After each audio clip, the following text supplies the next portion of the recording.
Eeshwarappa homeo clinic సమర్పించు ధూమ్ ధామ్ ముచ్చట. ఇయాల మన ధూమ్ ధామ్ ముచ్చట్లలో మస్తు ముచ్చట్లు పట్టుకొచ్చిన చెప్పుకుందాం పారి. చెయ్యిపాటి ప్రభుత్వం ఏదైనా పని ముంగడ పెట్టుకుంటే ఎట్లుంటుందో మీకు ఎరికే కదా. అంతెందుకు ఈ కొలువుల కథనే తీసుకుందాం. 2 లక్షల ఉద్యోగాలు అనే. కానీ ఇప్పటిదాకా ఈ ప్రభుత్వం సొంతంగా ఒక్క కొలువాన్ని ఇచ్చిందా? కేసీఆర్ సార్ నోటిఫికేషన్లు ఇస్తే రేవంత్ సారు అపాయింట్మెంట్ లెటర్లు ఇచ్చిండు. పరీక్షలన్న చక్కగా పెట్టలే. కమస్క రాసిన పరీక్ష పేపర్లను చూతా బరాబర్ దిద్దుడు చూతా దిద్దరాలే. ఆఖరికత్త ఏమాయే నిరుద్యోగుల నోట్ల మట్టి కొట్టే. ఈ ముచ్చట నేను కాదు, సాక్షాత్తు పెద్ద కోటే చెప్పింది. ఆగో నిరుద్యోగుల అనుమానమే నిజమైంది. బీఆర్ఎస్ వాళ్ళు మొదటి సంధి చెప్తున్నదే హైకోర్టు కూడా చెప్పింది. గ్రూప్ 1 పరీక్ష పేపర్లను ఇష్టం వచ్చిన తీర్ల దిద్దిర్రని తేలిపోయిందోలా. ఈడ ఇష్టం వచ్చిన తీర్లంటే ఏదో ఎటికి దిద్దుడు కాదు, అంత డూప్లికేట్ దిద్దుడు. కావలసిన వాళ్ళకే ఎక్కువ మార్కులు వేసుడు, మంచిగా రాష్ట్రాల నోట్ల మన్నుగొట్టుడు. ఇదే కథ అయిందట. ఈ పేపర్ల దిద్దుడు మీద బీఆర్ఎస్ వాళ్ళు కోర్టుకు పోయిర్రు. హైకోర్టు విచారణ చేసి అసలు ఈ పేపర్లు కరెక్టు దిద్దనే దిద్దలే, ఇష్టం వచ్చిన తీర్ల దిద్దిర్రు, ఇష్టం వచ్చినట్టు మార్కులు వేసిర్రని తీర్పు చెప్పింది. అంటే సంతల నౌకర్లను నమ్ముకున్నట్టే కదా ఇదంతా. అయితే ఏడాది మార్చి 10వ తారీఖు నాడు గ్రూప్ 1 రిజల్ట్లు వచ్చినాయి వాళ్ళ. ఇక అందులో పేరు చూసుకున్న వాళ్ళకు శేఖర్ వచ్చినట్టయింది కదా. పగలు రాత్రి కష్టపడి చదివినాం, పరీక్ష మస్తు రాసినాం, బరాబర్ నౌకరత్తది అని నమ్మికతోటి ఉన్నోళ్ళ పేర్లే లేవట, మాయమైనాయి మరి. కానీ పేరెళ్ళిన వాళ్ళ చాలా మంది చెయ్యి పార్టీ లీడర్ల సుట్టపోళ్ళట, అలా దోస్తులేనట. కానీ 2 సెంటర్లలో రాసినోళ్లే ఆ పరీక్షల టాపర్లు అయ్యారు. ఇళ్ళలో మతలబున్నదని ప్రతి ఒక్కరికి అనుమానం కొట్టింది. గ్రూప్ 1 పోస్టులను సర్కారోళ్లే బేరం పెట్టిర్రని అన్నారు సూత. దీని మీద బీఆర్ఎస్ లీడర్లు పోరాటం చేసిర్రు. న్యాయం కావాలి, అసలైనోళ్ళకే ఉద్యోగాలు రావాలి అని రోడ్డు మీదకి వచ్చిర్రు. ఇట్లా నిరుద్యోగుల తరపున కొట్లాడినందుకు రేవంత్ సర్కారు కేసులు పెట్టింది. ఇప్పుడేమైంది? కోర్టు కూడా బీఆర్ఎస్ లీడర్లు నిరుద్యోగులు చెప్పిందే నిజమని చెప్పింది. మళ్ళీ వాళ్ళ పేపర్లు మంచిగా దిద్దువి, ఇదివరకు దిద్దినాయని రద్దు చేస్తాన్నాం అని తీర్పిచ్చింది. ఇక ఇప్పుడు రేవంత్ సార్ మాట్లాడాలి. ఎందుకంటారా, అంత పెద్ద కొలువులకు పరీక్షలు జరిగితే ఆ పరీక్ష పేపర్లు ఇష్టం వచ్చిన తీర్ల దిద్దిర్రంటే ఇది ఎంత పెద్ద తప్పు. అంటే చదువు చక్కగా చదవనోడు గ్రూప్ 1 ఆఫీసర్ అయితే అది ఎంత పెద్ద మోసం. ఇలా సర్కారే జిమ్మెదారి తీసుకోవాలన్నా అద్దా? పేపర్లు కూడా దిద్దుడు దిద్దలేదంటే ఇది దొంగేశమేనా కాదా?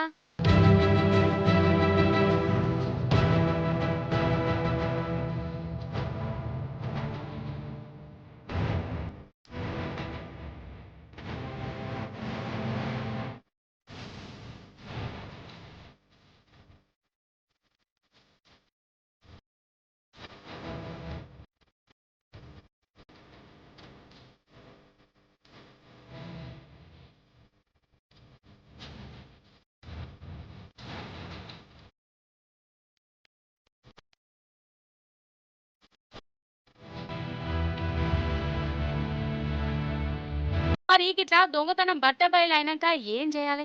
రేవంత్ అనే సిద్ధాంతం ప్రకారం సిబిఐకి అప్పచెప్పాలి, అంతే కదా మరి. ఇక సారు నియతిగల్లోడైతే గా పనే చేయాలి కదా. ఈ పేపర్ల దిద్దుడెనక ఎవడెవడున్నాడు, ఎవరికాడ ఎన్ని లక్షలు గుంజిరు, పైసలు తీసుకున్నోడెవడు, ఇచ్చినోడెవడు, నడుమ కమిషన్లు జేబులేసుకున్నోడెవడు, ఎవడు సూట్ కేసులు నింపుకున్నాడు, ఇవన్నీ తెలవాలంటే సిబిఐకి అప్పచెప్పాలనా కాదా? జాబ్ క్యాలెండర్ అని చెప్పి 2 లక్షల ఉద్యోగాలని చెప్పి మరి మామూలు మోసం కాదు. ఈ శతాబ్దపు అతిపెద్ద మోసం అయి ఉంటుంది. 500 ఉన్న పోస్టులను ఒక 63 మాత్రమే పెంచి ఆ 563 పోస్టులకు ఒక పరీక్ష పెట్టి ఆ పరీక్షలో అవకతవకలు జరిగినాయి అని ఆక్రోశించినా పట్టించుకోలేదు. అట్లాగే కొన్ని సెంటర్లలో పరీక్ష రాసిన వాళ్ళకి ఎక్కువ మార్కులు వచ్చినాయి, వరుసగా రూల్ నెంబర్లు ఉన్న వాళ్ళకి ఎక్కువ మార్కులు వచ్చినాయి. ఇవాల్యుయేషన్లో కూడా ఏదో ఖచ్చితంగా కుంభకోణం జరిగింది. చూస్తుంటే గతంలో ఏపీపీఎస్సీలో ఆనాడు కాంగ్రెస్ ప్రభుత్వం ఉన్నప్పుడు ఎట్లా అయితే సీట్లు అమ్ముకున్నారో ఇప్పుడు కూడా అట్లాంటి కుంభకోణమే జరిగినట్టుంది. మీరు దయచేసి దీన్ని సవరించండి అని ప్రభుత్వ పెద్దల చుట్టూ తిరిగినారు కాలికి బల్పం కట్టుకొని. న్యాయం లభించలేదు, ఎవ్వరు కూడా పట్టించుకోలేదు. చివరికి విధి లేక మరి కోర్టును ఆశ్రయించిన విద్యార్థులకి, నిరుద్యోగులకి ఇవాళ కోర్టు ఒక శుభవార్త చెప్పింది. ఎస్, మీరు చెప్పేది కరెక్టే, ఏదో లోటుపాట్లు ఖచ్చితంగా జరిగినాయి ఈ పరీక్ష నిర్వహణలో, ఈ పరీక్షను రద్దు చేయండి లేదా రీవాల్యుయేషన్ చేయండి అని 8 నెలల లోపల ఈ కార్యక్రమాన్ని చేయాలని చెప్పి రాష్ట్ర ప్రభుత్వానికి కోర్టు ఆదేశించడం జరిగింది. వాళ్ళు ఏండ్ల తరబడి ప్రిపేర్ అయినారు, వాళ్ళ ఓట్లతోనే మీరు గెలిచినారు, వాళ్ళ కష్టంతోనే ఇలా మీరు గద్దెనెక్కి కూర్చున్నారు. వాళ్ళకు అన్యాయం చేయకండి. రేవంత్ సారు మరి గింత అధ్వానమా సారు, గింత పెద్ద మోసమా? అధికారంలోకి రాక మునుపు 2 లక్షల నౌకర్ లాంటివి, మంది పెండ్లికి మంగళారతులు పట్టినట్టు. గద్దెనెక్కినాకనేమో కేసీఆర్ సార్ పెట్టిన పరీక్షలకు నువ్వు అపాయింట్మెంట్ లెటర్లు ఇచ్చి మేము నౌకర్లు ఇచ్చినాం అని డప్పు కొట్టుకుంటివి. ఇప్పుడు పెట్టిన పరీక్షల పైసలు ఇచ్చిన వాళ్ళకే మార్కులు వేపిత్తివి. ఒక్క కొలువు కోసం ఒక్కొక్కరు ఎంత కష్టపడతారో మీకు తెలియందా సారు? రాహుల్ గాంధీ అశోక్ నగర్ కచ్చి శుద్ధులు చెప్పే కదా సారు, అసొంటిది ఆళ్లకు సున్నం కొడుతుంది. నౌకర్లు అమ్ముకునుడే ప్రజాపాలన సారు అని నిరుద్యోగులు నిలదీస్తారు. నిజంగా మన తెలంగాణ రోడ్డు మీద పడ్డది, మన రైతులు బజార్లో పడ్డారు. అసలు ఈ షెయ్యి పార్టీ ప్రభుత్వానికి జనం ఆరాంసే ఉండు అస్సలు నచ్చదు కావచ్చోలా, లేకుంటేంది మరి ఒకటా రెండా దగ్గర 2 నెలల సంధి ఒక్క యూరియా బత్త కోసం రైతులు ఎంత గోసపడుతురో చూస్తూనే ఉన్నాం. తిండి తికానా ఈడ్చిపెట్టి యూరియా సెంటర్ల కానే ఉంటారు. అయినా ఒక్క బత్తనన్న చేతికి తొట్టు. ఇక ఇది జాలదన్నట్టు ఆడపడుచుల నడుమ కీసులాటలు, రైతుల నడుమ పంచాయతీలు, పోలీసులతోని లాఠీ చార్జీలు, గిదే కథ నడుస్తుంది. ఆగో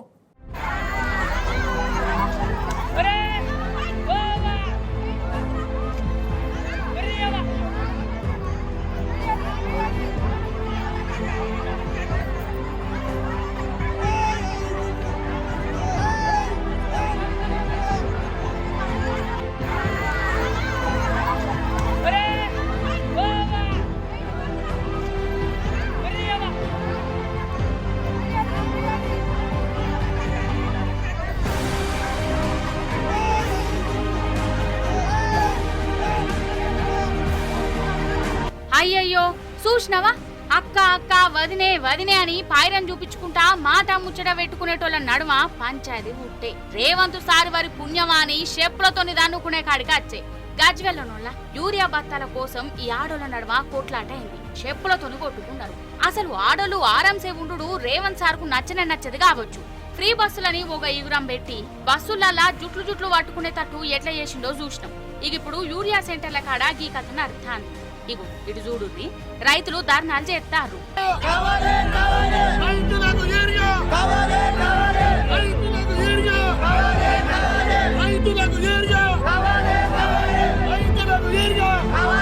రోడ్డు మీదకి వచ్చి రాస్తారోకోలు చేస్తారు.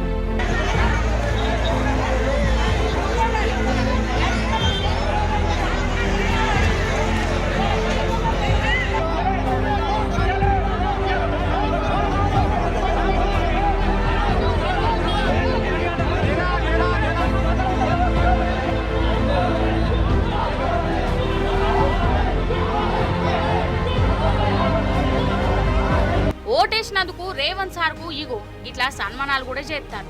నేను 4 ఎకరాల వ్యవసాయం చేస్తున్నా. నేను కవులు 4 ఎకరాలు పెట్టినా.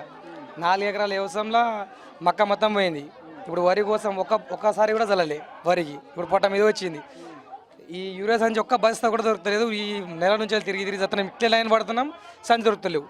ఇంత ఘోరమైన పరిస్థితి అయితే ఎప్పుడు జరగలేదు. నేను ప్రతి సంవత్సరం నేను 4 ఎకరాలు 5 ఎకరాలు ఇట్లా కవులు పట్టేటోని. ఇంతకుముందు ఇంకా బ్రహ్మాండంగా ఉండే సార్. మేము ఇట్లా పోతే 10 సంచులు 20 సంచులు మాకు ఆటోలే వాళ్ళ డ్రైవర్లకు ఇస్తేనే తీసుకొచ్చేళ్ళు. ఇప్పుడు ఒక్క సంచి కోసం నెల రోజుల నుంచి తిరుగుతా అంటే ఒక్క సంచి కూడా దొరకలేదు మాకు. ఇంత దారుణమైన పరిస్థితి ఉంటాయి. ఇట్లా అసలు ఊహించుకోలేము మేమైతే. 6 గంటలకు వచ్చిన ఆడ లైన్ కట్టినా గణేష్ షాప్ కాడ ఆడికి ఎలా కొట్టారు. ఇస్తామంటే ఈ లైన్ కట్టినాము, ఒక సంచి లేదు ఏం లేదు. నూకితే కింద పడ్డాము. ఆయనతో మళ్ళీ వచ్చి చాలా వచ్చారు, లైన్ కట్టించారు. నీళ్ళు దాక్కునే ఉన్నాము అంతే. ఇప్పుడు తినడానికి పోదామంటే ఇలా లైన్ పోతుంది. ఈయన పాలన ఏందో ఈయన లెక్కేందో రోజు పొద్దుగా లేచి ఇక్కడ నిలవాడు అవుతుంది. పాస్బుక్లు పట్టుకొని పైసలు పట్టుకొని నిలవాడు పెద్ద గోస అవుతుంది సార్. ఇంతకుముందు కూడా ఒరి నాటేసుకుంటప్పుడు వచ్చి ఇక్కడికి వచ్చి సంచులు తీసుకుపోయి చల్లుకున్నాం సార్. ఇప్పుడు అట్లాంటి సంచులు కావాలనుకుంటే ఒక సంచి కూడా దొరకలేదు. వారం రోజులు మేము తిరగబట్టి ఇప్పటికి ఒక సంచి కోసం తిరగబడి వచ్చినప్పుడల్లా ఒక సంచి కూడా ఇస్తలేరు సార్. ఈ లైన్లో నిలబడాలంటే నాన్న తిప్పలు అవుతుంది. తిండి తిరగలేకుండా అసలు ఏంది తాన్లాట? ఇంకెంతకాలం మన తెలంగాణలో ఏ యూరియా సెంటర్ కాడికి ఇగో కిలోమీటర్ల పొడుగుత లైన్లు కనబడుతూనే ఉన్నాయోళ్ళ. చెప్పులు పెడుతుర్రు, ఆధార్ కార్డులు పెడుతుర్రు, పోలీసులతోని దెబ్బలు తింటుర్రు, ఆఫీసర్లతోని తిట్లు పడుతుర్రు. యూరియా బత్తాల లోడుతోని లారీలు కనబడితే చాలు వాటి మీద ఏగబడుతున్నారు. పొద్దంతా ఉన్న సుత ఒక్క బత్తనన్న చేతికి అత్తదో రాదో అన్న తాన్లాట అల్లది. నిజం చెప్తున్నా, యూరియా సెంటర్ల కాడ ఆడోళ్లను చూస్తానైతే కండ్ల పొంట నీళ్ళవుతాయి. సంటి పిల్లలను పట్టుకొని వాళ్ళు పగలు రాత్రి అన్న ఫరక్ లేకుండా ఆనే ఉంటురోళ్ళ. అసలు ఇది ఎవరు తెచ్చిన కరువు, ఎందుకు వచ్చిన కరువు? ఒక్క బస్తా ఊరే బస్తా కూడా 3 రోజులు తిరిగితే 5-10 రోజుల నుంచి ఒక్క బస్తా కూడా రావట్లేదు. కేసీఆర్ పదపూర్తం ఉన్నప్పుడు మాకు ఒక్క గింత ఆటోలకు చిట్టి పంపితే ఆటోలు రెండో ఇంటికి వచ్చేది. ఇలా నెల 10 రోజులు ఇప్పుడు నాటేసి ఒక్క ఊరే బస్తా దొరకట్లేదు. పొద్దున 5 గంటల నుండి ఇక్కడ పిండి వస్తువుల కోసం ఎదురు చూస్తున్నాం. ఇప్పుడు ఇది వరకు పిండి రాలేదేం లేదు. మా మొక్కలకు అన్నం లేదు, మాకు సరిగ్గా నీళ్లు లేవు. ఇంత ఎండలో పిండి బస్తాల కోసం ఇంత సేపు మేము ఎదురు చూస్తున్నాం. ప్రజలంతా ఆరాటం పడతారు. ఎవరు కాలు ఇరుగుతారో, ఎవరిది చేయిరుగుతారో దానికి బాధ్యులు ఎవరు? ఏది రాజకీయం, ఏది పిండి బస్తాలు ఏవి? అసలు మా బ్రతుకులు ఏంటిది? మా మహిళలు కూడా ఇక్కడ ఇంతసేపు చిన్న పిల్లలతో కూడా మేము ఇంతసేపు ఇక్కడ ఎదురు చూస్తున్నాం. ఏది మా బోధికము సంటరోలు మొత్తగా యూరియా బత్తాలు పంపినామంటారు. ఇటు చూస్తేనేమో గింత పెద్ద లైన్లు ఉన్నాయి. ఇక వీటిని చూసి మన ముఖ్యమంత్రి మంత్రులేమో గదంతా గ్రాఫిక్స్, ఏఐ వీడియోలు అని పుండు మీద కారం జల్లినట్టు చేస్తారు. నడిమిట్లా హరిగోస పడేది మాత్రం మన రైతులు. వాళ్లకు వ్యవసాయం తప్ప ఇంకో పని తెలియదు. ఎరువులు లేకుంటే వ్యవసాయం ఎట్లా చేసుకోవాలి? యూరియా కోసం ఈ సెంటర్ల కాడ నిలబడితే పనులు ఎట్లా ఎల్లదీయాలి? నాటు పెట్టినా గోసపడి పొలం దున్నించుకొని పైసలు పెట్టి దున్నించుకున్నా. ఇప్పటిదనక మంది ఎత్తా అంటే ఒక బస్తా లేదు. మైబాద్ పోతేనేమో శనియాపురం అంటారు, మైబాద్ నుంచి గెలుగుతారు. శనియాపురం పోతేనేమో ఇలా అమ్మనగాలంటే 4 గంటలకేసి లైన్లో మొత్తం బుక్కులని పెట్టి ఆడ రాళ్ళు పెట్టినాం. మాకు ఆ రోజు నుంచి ఈ రోజు బస్తాలు లేవు, మందు లేదు. ఆ పొలం మునాభానికి ఏం కట్టాలి, నేను ట్రాక్టర్కి ఏం కట్టాలి, ఏం చేయాలి? ఈ ప్రభుత్వం రైతులని నాశనం చేస్తుంది. 5 గంటలకు పోయి నీళ్ళ పడితే 3ంటికి సీరియల్ దొరికింది. ఒక బస్తా ఇస్తే 10 ఎకరాలు నేను కౌలు చేస్తాను, నాది 2 ఎకరాలు ఉంది. ఒక బస్తా ఇస్తే దేనికి సరిపోతుంది? ఆ టోకన్ రాసి ఇచ్చినప్పుడు నేను మళ్ళీ రాత్రి 2ంటికి లేచిపోతే నాకంటే ముందు 500 మంది ఉన్నారు. మాది కొంత వాయనాల శివర్లు ఉంది. అక్కడ పోతానో మీ అమ్మనగల కాడ ఇస్తాం అంటారు, అమ్మనగల కాడికి వస్తానో అక్కడికి పోమంటారు. మాకు తిరుగుతానికే సరిపోతుంది. మాకు ఒక ఊరియా బస్తా వస్తలేదు, ఏం లేదు. ఇప్పుడు నెల 15 రోజులు నాటేసి ఒక బస్తా ఊరియా కూడా వేయలేదు. సద్దులు పెట్టుకొని పోయి కూర్చున్నా కానీ తిండి తిందాం అంటే వాటర్ తీసుకుంటే ఇంకో రైతు వచ్చి కొడతాడు. పోలీసు వాళ్ళు నెడతారు, అటు చేస్తారు, ఇటు చేస్తారు. ఎనుకున్నాడు ముందు అవుతారు, ముందున్నోళ్ళు వెనక అవుతారు. బాగా ఇబ్బంది అవుతుంది. ఓ దిక్కు యూరియా కోసం గింత దాంట్లాడుతుంటే ఇంకో దిక్కు కరెంటు కష్టాలు మోపైనాయి. కేసీఆర్ సారు ముఖ్యమంత్రిగా ఉన్నప్పుడు 24 గంటలు ఫ్రీగా కరెంటు ఉండేదా కాదా? కానీ ఇప్పుడు కరెంటు ఉంటే ఓట్టు. ఎన్నడో అర్ధరాత్రి 1 గంట కల్లా కరెంట్ ఇస్తుర్రట. అంటే కరెంటు కోసం జాగారం చేసుకుంటా నడియాం రాత్రి బాయి కాడికి పోవాలనా? ఎంత గోసగిది. చీకట్ల వ్యవసాయం పనులంటే మన రాష్ట్రాన్ని మళ్ళా చీకట్లకు పంపినట్టేనా కాదా? మాకు కరెంటు కావాలే అనుకుంటా పరిగి పెద్ద రోడ్డు మీనకి రైతులచ్చి ధర్నాకు దిగిర్రు. ఇక 10 ఏళ్లు కరెస్టుగా వచ్చిన కరెంటు ఇప్పుడెందుకు అత్తలేదు? రేవంత్ సార్ ఏం మాయ చేస్తాడు అని ఇగో ఇట్లా కోపానికి వస్తాడు.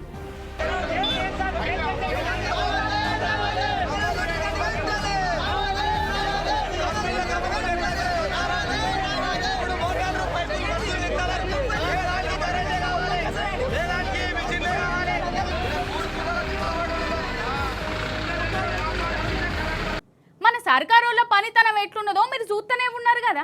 ఇక ఇప్పుడు మనం ఒక సర్కార్ ఆఫీస్ కాడికి పోదాం. తహసీల్దార్ ఆఫీసు గాదేనోళ్ళ ఎంఆర్ఓ ఆఫీస్కు. ఎంఆర్ఓ ఆఫీస్తోని మనకు పని పడుతూనే ఉంటుంది. గట్లనే ఒక రైతుకు పని పడ్డది. మరి అట్లా పని పడ్డప్పుడు ఎంఆర్ఓ సారు పని చేసి పెట్టిండా లేదా? ఓ మల్క చూడాలి మనం. పారి చూద్దాం.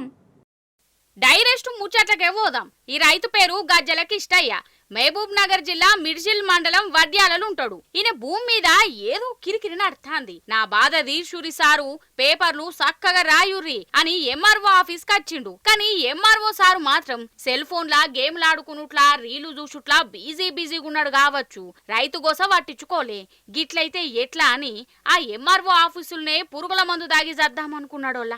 ఆగు డబ్బా తీసి పురుగుల మందు తాగుతుంటే మెడకాయ మీద తలకాయ ఉన్నోళ్ళు ఎవ్వలైనా గాని ఆపుతారు కదా. కానీ ఈ ఎంఆర్ఓ సారు చూడుర్రి, ఆ పురుగుల మందేదో జల్దీ తాగి సావు, నేను ఫోన్లో బిజీగున్నా, నన్ను డిస్టర్బ్ చేయకు అన్నట్టే చేస్తాండోళ్ళ. ఆగు సూరాదుర్రి మీరే.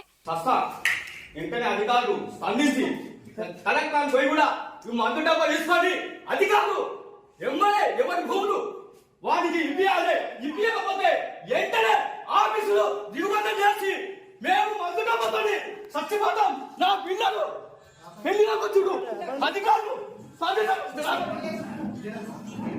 మాట్లాడండి అధికారులు ఎవరే దీన్ని చెక్ చేసుకొని వాళ్ళు అధ్వానంకున్న వాడెత్తు మరి గింత ఘోరమా? అసలు ఆ సారుది గుండెనా బండనా? ఓదిక్కు రైతు గింతగానం మొత్తుకుంటూనే ఉన్నాడు, పురుగుల మందు తాగుతుంటే కూడా అసలు నాకు సంబంధమే లేదన్నట్టు గిట్ల చూస్తాండంటే ఏందన్నట్టోళ్ళా మీరు? ఈ సారు ఎంఆర్ఓ ఆఫీసర్ గా పనికత్తడా? గిసొంటి సార్లు మోపైనాక ఇక ఎవరికి ఏం న్యాయం జరుగుతుందో చెప్పుర్రి.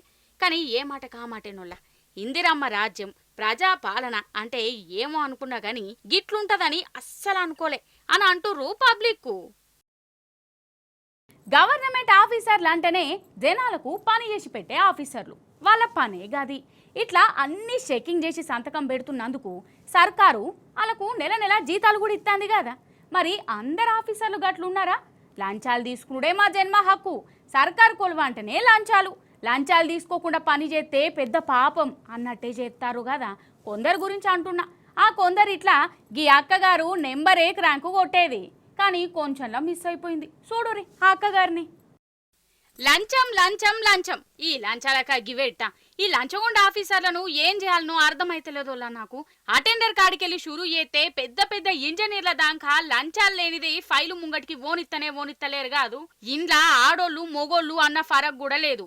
పోటీలు పడుకుంటా మరి దూసుకపోతాన్లు. సరే ఇగో గీ మేడం అక్క చూడుర్రి, ముంగట్నేమో నోట్ల కట్టలు ఉన్నాయి, కలర్ బుడ్డీలు ఉన్నాయి. సినిమా సమజైంది కావచ్చు, అసలు సినిమా చెప్తే ఇంకా షాక్ అవుతారు మీరు. ఈ మేడం గారు హైదరాబాద్ నార్సింగి మున్సిపాలిటీ ఆఫీస్ లా టౌన్ ప్లానింగ్ ఆఫీసరు. పెద్ద కోల్వే, జీతం కూడా పెద్దదే. మేడం పేరు మణిహారిక, మంచి పేరు కదా. కానీ ఏం ఫాయిదా, పేర్ల మనీ ఉన్నది కదా అని పైసలు కమాయించుడు ఒకటే పెద్ద పని పెట్టుకున్నట్టున్నది కదా. ఏదో ఫ్లాటుకు ఎల్ఆర్ఎస్ చేయించే తందుకు మేడం గారు 10 లక్షలు డిమాండ్ చేసిందట. ఇక ఎప్పు కాత ఒక్క మనిషికానే 10 లక్షల లంచం బేరం కూడా కుదిరింది. ముందుగాల 4 లక్షలకు ఒప్పందం కూడా అయింది. ఈ 4 లక్షల ఆఫీసులో తీసుకుంటుంటే మేడం గారు దొరికిపోయిర్రు ఏసీబీ ఆఫీసర్లకు. దొరికినాక దండం పెట్టుకుంటా బొల్ల ఏడుతుంది కదా. కానీ ఈమె పైసలు గుంజుతుంటే ఇచ్చినోళ్ళు ఎంతగానో ఏడ్చిర్రో కాదోల్లా. ఒక్క ఫైల్ మీద సంతకం పెట్టేదందుకు 10 లక్షలంటే ఏందన్నట్టు. ఇట్లా ఎన్ని మాటల తీసుకున్నది, ఎంతమంది దగ్గర పైసలు గుంజింది, దొరకని పైకం ఎంత తలుసుకుంటుంటే నాకే నెత్తి నొప్పొచ్చినట్టు అవుతుంది కాదోల్లా. ఈ నడవ లంచాలు తీసుకునేటోళ్ళు బాగా దొరుకుతూనే ఉన్నారు. అయినా కానీ ఒక్కరికి కూడా భయం పట్టుకున్నట్టు మాత్రం అనిపిస్తలేదు. దొరికేటోళ్ళు దొరుకుతూనే ఉన్నారు, తీసుకునేటోళ్ళు తీసుకుంటూనే ఉన్నారు, ఇచ్చేటోళ్ళు ఇస్తూనే ఉన్నారు. ఈ నడవనైతే నెరి అధ్వానం అయిపోయింది. ఏ సర్కార్ ఆఫీస్కు పోయినా పైసా అయ్యింది, పని ముంగడికి పోతలేదోల్లా. మరి ఈ లంచాలు ఎట్లా అవుతాయి కావచ్చు? నన్ను అడిగితే గిట్లా దొరికినోళ్ళను కొలువులకెళ్ళి పురాగా తీసేస్తానన్నా కొందరన్నా మారతారు కావచ్చు కదా. హీరో విలన్ లొల్లి పెట్టుకొని నడుమిట్లా కమిడియన్ బద్నాం చేసిర్రట. ఏదో సినిమాల డైలాగు మంచిగుంటది. గట్లనే అయిందోల్లా ఒక ఊరు కాదు, కోదాట బస్ స్టాండ్ల. గిట్లా కాదు గాని అసలు ఏమైందో చూద్దరట పార్రి. అయ్యయ్యో పంచాయతీ సల్లగుండా, ఇగో ఈ బస్సులు చూడు. ఈ బస్సుల నడుమ పంచాయతీ అయింది కాదు, అంటే డ్రైవర్ల నడుమ అన్నట్టు. జరసేపు వీళ్ళ బాధ చూసినాక అసలు ఏమైందో చెప్పుకుందాం. ఏమంటారు?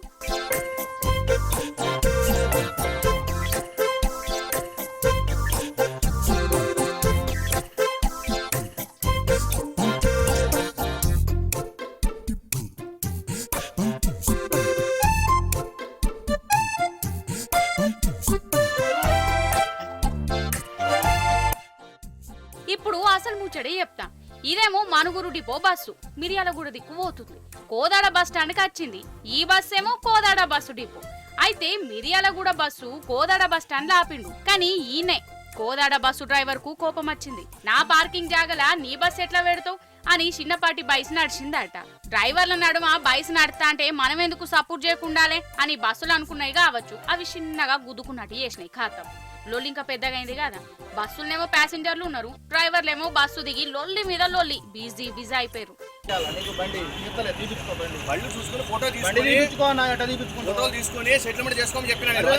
సెటిల్మెంట్ అంటే ఇంకా ఇతరం చేసుకుంటే అయిపోద్దా? అంటున్నా పోవడం వల్ల లైన్ మీద గుద్దుకొని పోవడం సెటిల్మెంట్ చేసుకుంటా. 2 నిమిషాలు ఓపిక పట్టు, 5 నిమిషాలు ఓపిక పట్టు. 5 నిమిషాల తర్వాత ఎవరు రాకుండా బండి చేస్తా. 5 నిమిషాల తర్వాత ఎవరు రాకుండా బండి చేస్తా. ఇక చూడు కాత, ఓ దిక్కేమో ప్యాసింజర్లు లేట్ అవుతుంది సామి జల్ది ఓనియురని బతలాడు. కానీ వీళ్ళు ఇనులేదు. మీకంటే మా పంచాయతే మాకు ముఖ్యం, మా ఈగో హట్ అయిపోయింది. హట్టెడు అనుకుంటా గిట్లా జౌడం మీదనే పడ్డరోళ్ళ. దగ్గర గంట సేపటి దాకా ఇళ్ళ లొల్లి ఓడవలే. ప్యాసింజర్లేమో దేవుని మొక్కుడు వీళ్ళిద్దరిని కలపాలనని లాస్ట్ కాలే యాస్టకచ్చదాన్ని కొరుకొని ఎవల్ బస్సాలు తీసుకుని పోయిర్రు. డ్రైవర్ల నడుమ పంచాయతీతోని ప్యాసింజర్లకు పట్టపగటిలే సుక్కలు ఎట్లుంటాయో కనబడ్డాయట. అదన్నట్టు ముచ్చట. వామ్మో, సోషల్ మీడియా చూసినవా ఎంత పని చేసిందో. రాజ్యమే కూలిపోడు కాదు, సోషల్ మీడియా దెబ్బకు ప్రాధాన్య వారిపోయిండోళ్ళ పార్లమెంట్కే నిప్పంటుకున్నది. మంత్రులు దెబ్బలు తిన్నారు. గా నేపాల్ దేశం గురించి చెప్తున్నానోళ్ళ ఆడ లొల్లులు పంచాయతీలు ఘోరం అంటే ఘోరంగా అవుతున్నాయి కాదు. సర్కారే పడిపోయింది. జనం రోడ్ల మీదకి వచ్చిర్రు. అంతా ఆగమాగం జగన్నాథం. ఆగో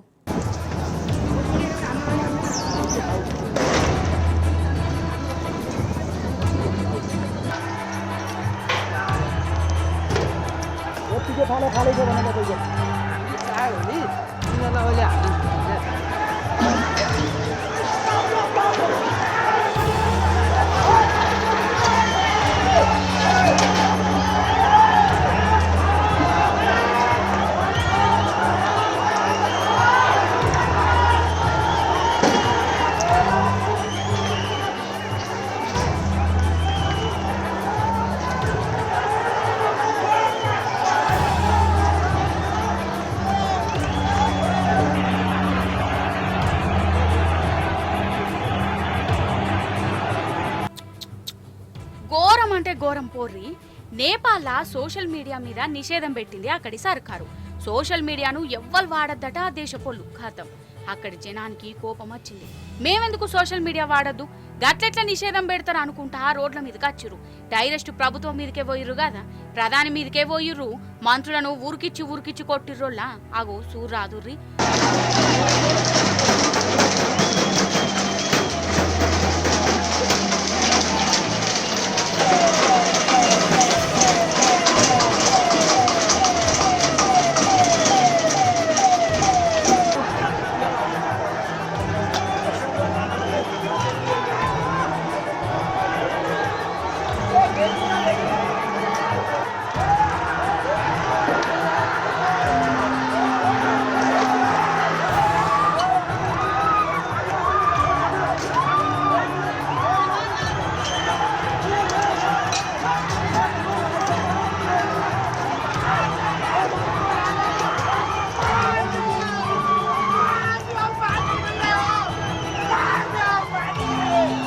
ఇంకా ఘోరమైన ముచ్చటేంటిదంటే మాజీ ప్రధాని ఇంటికి జనం నిప్పు పెట్టిరు. పాపం ఆయన ఇంట ఆమె ఖాళీ బూడిదైపోయిందట. ఇక ఈ లొల్లులు జౌడాలకు నేపాల్ ప్రధానికి గజ్జుమన్నది. సోషల్ మీడియా నిషేధాన్ని తీసేసిండు. మీ ఇష్టం వచ్చిన తీర్ల వాడుకోర్రి, రూళ్ళు గీళ్ళు ఏం లేవు, మా తెరువుకు రాకుర్రి, మీకో దండంరా నాయన అని దండం పెట్టిండట. అయినా ఇండ్లే పార్లమెంట్ కు నిప్పు పెట్టిర్రు. మంత్రుల ఇండ్ల మీద అగ్గిపుల్ల గీకేసిర్రు. దెబ్బకు నేపాల్ ప్రధాని రాజీనామా కూడా చేసిందోళ్ళ. వేరే దేశానికి పారిపోయిందని అంటుర్రు. ఇటు పోలీసులు సైనికులు అడ్డం పడ్డ ఆకడోళ్ళు ఈనుడే లేదోళ్ళ. పానాలైనా అడ్డం పెడతాం గాని మాకు రూలు పెట్టుడైంది, మమ్మల్ని ఎవర్రా ఆపేది అనుకుంటా ఇగో గిట్లా దూసుకపోయిర్రోళ్ళ. ఇప్పుడైతే ఆ దేశం మింట్రోల చేతులకు పోయిందట. కానీ చూడు ఎంత పనైందో కథ. అసలు ఏదో సోషల్ మీడియా నిషేధం అనుడుతోనే గిట్లా మంత్రులు ప్రధానుల పదవులకు పానాలకే ఎసరత్తాయని వాళ్ళు కూడా అనుకోలే కావచ్చు కదా. ఈ ఇయాల్టి దుందాం ముచ్చట్లు. ఇంకిన్ని ముచ్చట్లతోని మళ్ళీ ఎపిసోడ్లో కలుద్దాం. నమస్తే.